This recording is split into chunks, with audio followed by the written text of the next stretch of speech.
प्यारे बच्चों, आज की क्लास में हम क्लास 10th मैथ्स एक्सरसाइज 4.1 तो 4.1 के लगभग क्वेश्चंस जो है कंप्लीट कर चुके हैं। ये लास्ट पार्ट है क्वेश्चन नंबर 2 का। तो इसको भी बच्चों आज की डेट में कंप्लीट कर देते हैं और अगली वीडियो में हम नई एक्सरसाइज शुरू करेंगे। तो पहले तो क्वेश्चन को अच्छे से समझने का कोशिश करेंगे ताकि इसमें क्या पूछा गया है और हमें क्या फाइंड करना है। ठीक है, तो जहाँ तक है कि इस क्वेश्चन में हमें सिर्फ रिप्रेजेंट करना है, मतलब हमें क्या करना है बच्चों, जो हमारा क्वाड्रेटिक इक्वेशंस है हमें उसकी फॉर्म में, जो स्टैंडर्ड फॉर्म है उसमें इसको लिखना है, रिप्रेजेंट करना है मतलब। ठीक है, और उसकी फाइंड वैल्यू जो है फाइंड नहीं करनी है इसमें। ठीक है, और जिसमें पूछा जाएगा कि सॉल्यूशन निकालो तो उसमें उसकी वैल्यू भी निकालना होता है। ठीक है दोस्तों, तो क्वेश्चन को शुरू करते हैं। A train travels a distance of 480 kilometres at a uniform speed, मतलब एक ट्रेन जो है ट्रेवल करती है, यात्रा करती है।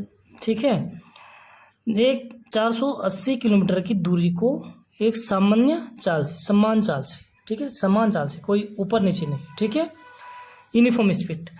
If the speed had been 8 kilometre per hour less, मतलब यदि उसकी स्पीड 8 किलोमीटर प्रति हावर जो है कम होती है तो then it would have taken 3 hours more, तो 3 घंटे क्या करती है, एक्स्ट्रा लेती है। ठीक है, तो ये क्लियरली है बच्चों। अगर स्पीड ज़्यादा होगी तो टाइम कम लगेगा, स्पीड कम होगी तो टाइम ज़्यादा लगेगा।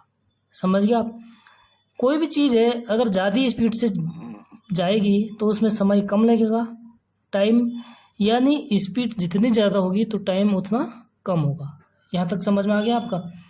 तो ये टाइम ज़्यादा लेती है यानी स्पीड कम है।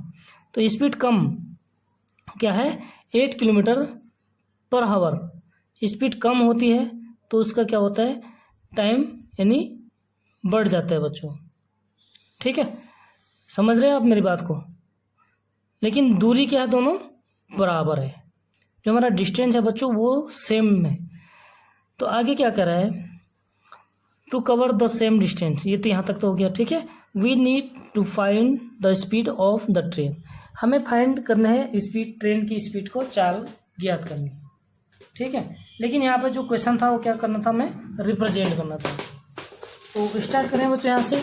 सबसे पहले जो चीज़ हमें फाइंड पूछा जाता है कि हमें क्या फाइंड करना है, हम उसको लेट्स कर लेते हैं, यानी लेट्स। ठीक है, क्या करना हमने, लेट्स, जो चीज़ हमें पूछेगी, क्या पूछेगी, स्पीड। तो let the speed of train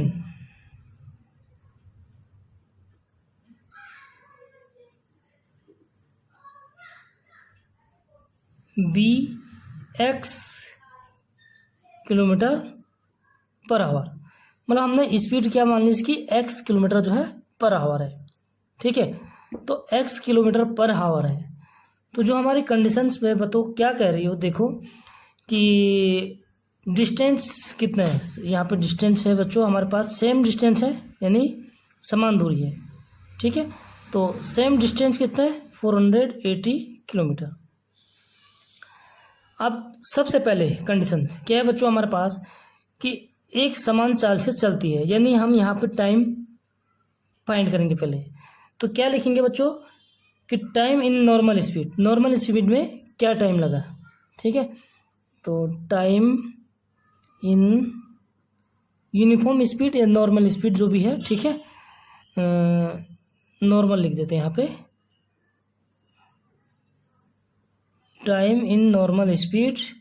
ठीक है, कितना हो जाएगा टाइम नॉर्मल स्पीड का, इसको टी से रिप्रेजेंट करते हैं हम लोग। ठीक है, तो कितना हो जाएगा, पर टाइम बराबर क्या होता है बच्चों, distance upon speed, distance upon speed. ठीक है, सबसे पहले एक हमारे पास फॉर्मूला क्या होता है स्पीड का, स्पीड इक्वल टू होता है डिस्टेंस, ठीक, टाइम। तो हमें टाइम निकालना तो स्पीड को इधर आ जाएगा बच्चों, यानी डिस्टेंस अपॉन क्या हो जाएगा, स्पीड हो जाएगा। तो ये टाइम तो हो गया नॉर्मल स्पीड के लिए। ठीक है, दूरी क्या है बच्चों, समान है। नेक्स्ट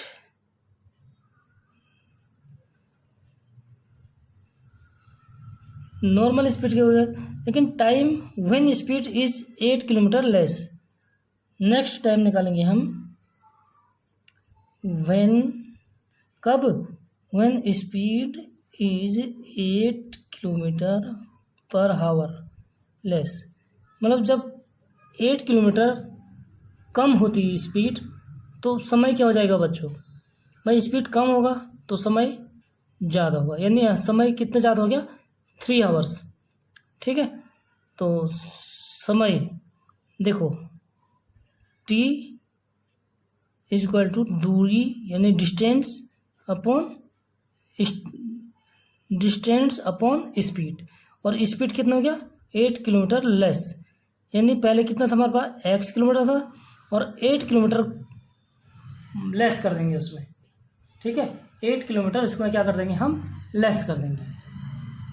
ठीक है, यानी स्पीड कितना हो गया हमारा, भाई x किलोमीटर तो पर आवर है। ठीक है, तो 8 kilometre per our,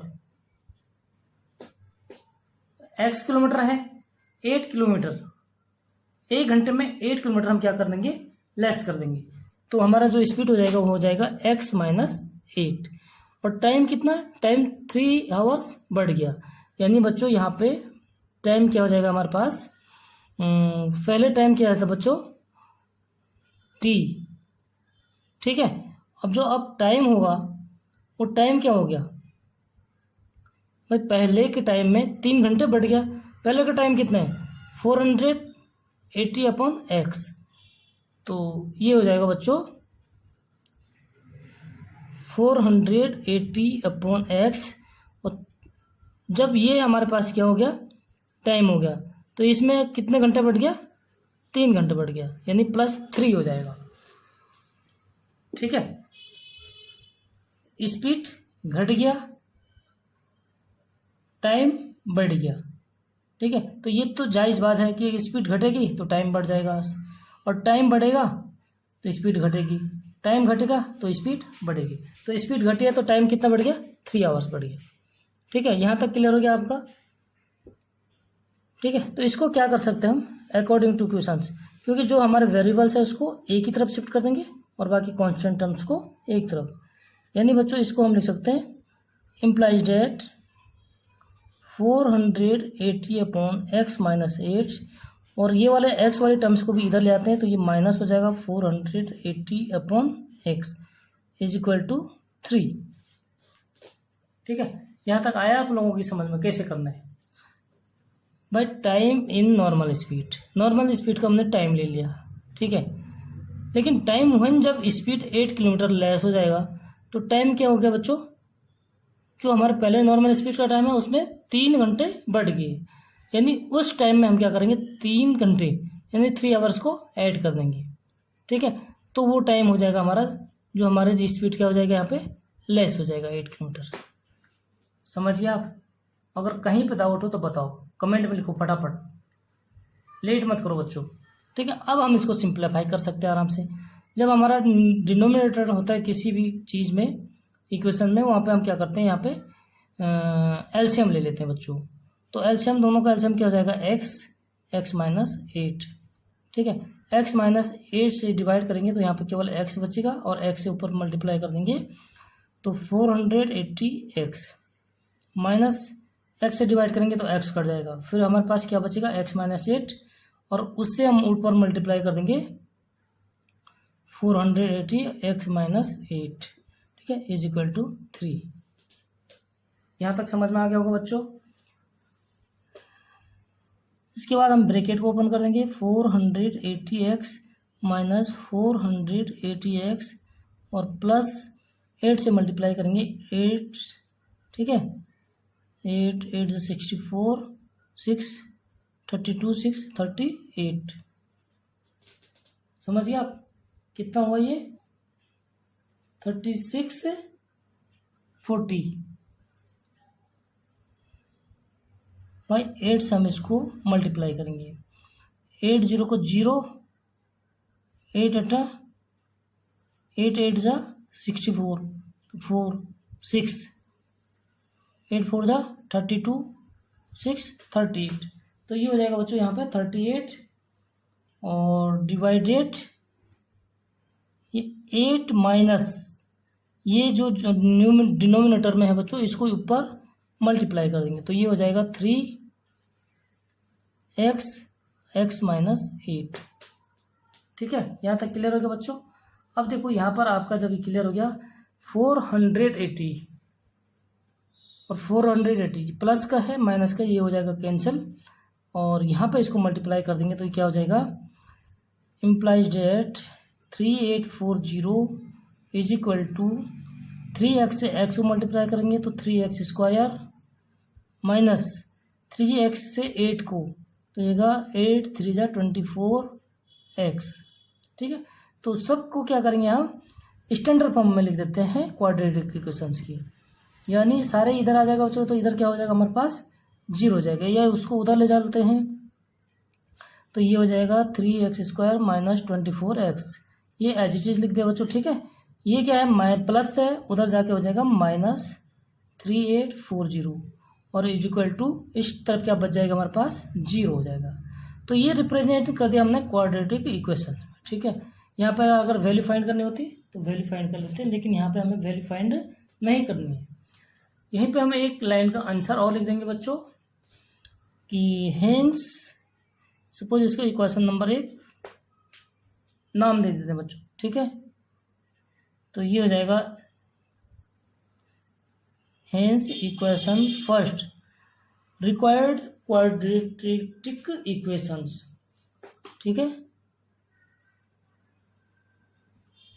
quadratic equations आप लोग इसको पूरा लिखना, मैं शॉर्टकट लिख रहा हूँ।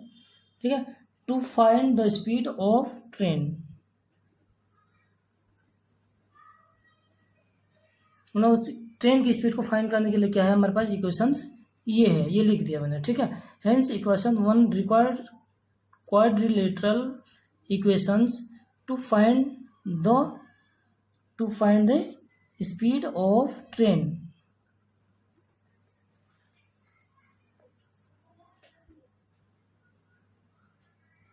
ठीक है साथियों, तो इसी के साथ हमारी जो है एक्सरसाइज 4.1 हो जाती है कंप्लीट। तो बच्चों अगर वीडियो अच्छी लगेगी तो लाइक ज़रूर कर देना है और अपने दोस्तों के साथ शेयर कर दीजिए फटाफट। नेक्स्ट वीडियो में हम जो है एक्सरसाइज 4.2 को स्टार्ट करेंगे बच्चों, शुरू करेंगे। ठीक है, मिलते हैं नेक्स्ट वीडियो में, तब तक के लिए बहुत बहुत धन्यवाद।